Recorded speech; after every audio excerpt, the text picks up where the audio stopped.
बिस्मिल्लाहिर्रहमानिर्रहीम। जी बेटा, आज हम डिस्कस करेंगे motion of freely falling object कि जब जिस्म ऊपर से नीचे आ रहा है तो उसका एक्सेलरेशन कितना है।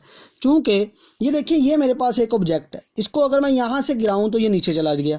अब ये नीचे क्यों गया? क्योंकि ज़मीन इसको अपनी तरफ अट्रैक्ट कर रही है, ज़मीन इसको अपनी तरफ खींच रही है। यहाँ पर इसकी कोई वेलोसिटी है और वो है ज़ीरो। मैं जैसे ही छोड़ता हूँ तो किसी वेलोसिटी के साथ ये नीचे जा रहा है।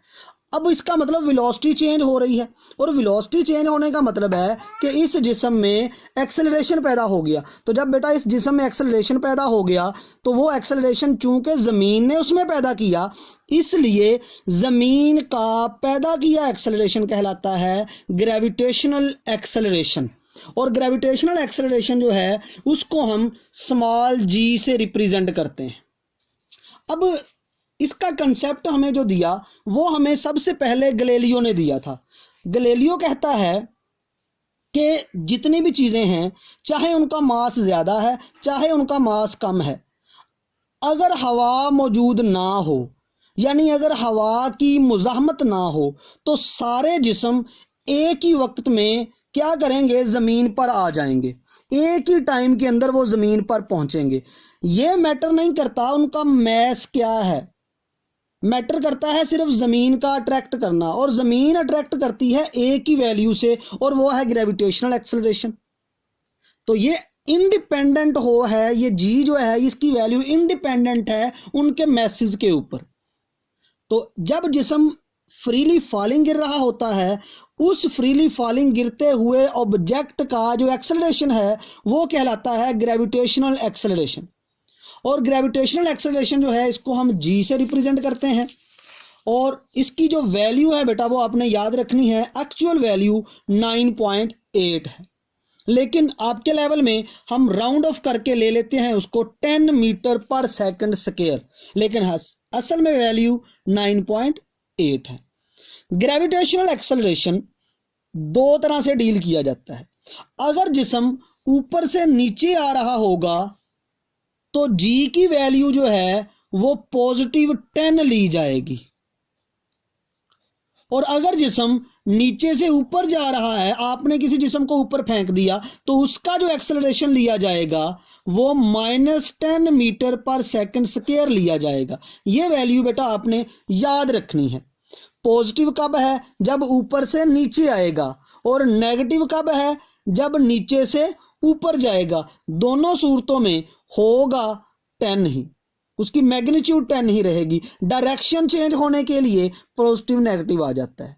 पॉजिटिव डाउनवर्ड के लिए, क्योंकि ज़मीन उसको खींच रही है इसलिए सेम है तो पॉजिटिव आ जाएगा। नेगेटिव में माइनस ऑपोजिट इस वजह से है कि ज़मीन उसको खींचना चाह रही है और हम उसके ऑपोजिट जा रहे हैं, हम मुखालफत कर रहे हैं, इसलिए माइनस आ जाता है।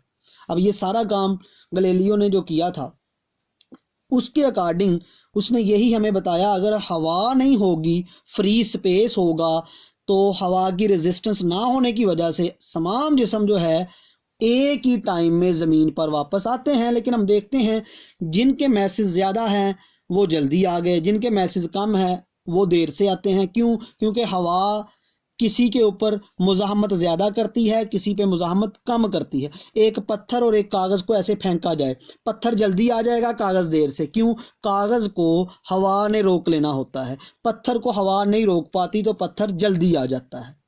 और ये एक्सपेरिमेंटली प्रूव किया गया। किससे? ये एक आपकी बुक में भी दिया गया है।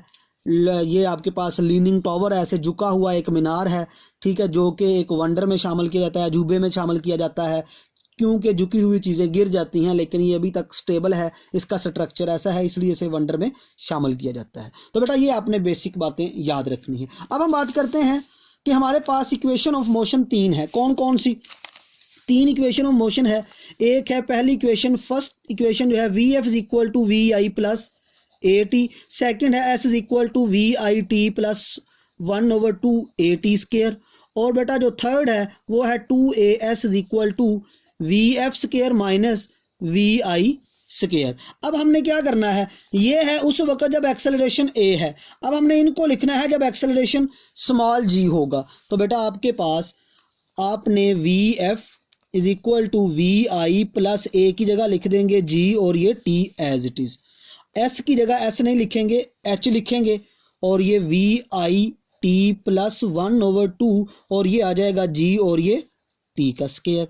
और third equation 2GH is equal to V F square minus V I square. आसान लफ्ज़ों में अगर हमारे पास फर्स्ट सेकंड थर्ड में से कोई इक्वेशन भी पूछा जाए कि ग्रेविटेशनल के अंदर कन्वर्ट करें, तो आपने दो चेंजिंग करनी है। आपने कौन कौन सी चेंजिंग करनी है? जो एस है उसको एच के साथ बदल देना है, और जो ए है उसे आपने जी के साथ बदल देना है। बस ये दो छोटी छोटी आपने चेंजिंग करनी है, तो आपके पास वो इक्वेशन ग्रेविटेशनल एक्सेलरेशन के अकॉर्डिंग आ जाएगी। अब ये first second third equation uniform acceleration के लिए वैलिड होती है। इसी वजह से जो आपके पास ये ग्रेविटेशनल एक्सेलरेशन है, ये भी यूनिफॉर्म एक्सेलरेशन है, यानी एक्सेलरेशन की वैल्यू फिक्स रहती है। और ये एक्सेलरेशन की वैल्यू बेटा आप देख चुके, इसकी वैल्यू 9.8 है, लेकिन राउंड ऑफ करके आपके लेवल में हम कितनी लेते हैं जी? 10 लेते हैं। तो ये एक छोटा सा आज का टॉपिक था, इसको आपने अच्छी तरह से याद करना है, और ये आपके लिए बहुत हेल्पफुल होगा जब हम न्यूमेरिकल वगैरह सॉल्व करेंगे उस वक्त। तो आज के लिए इतना ही, बाकी हम नेक्स्ट डिस्कस करेंगे नेक्स्ट आर्टिकल। ओके बेटा, अल्लाह हाफिज़।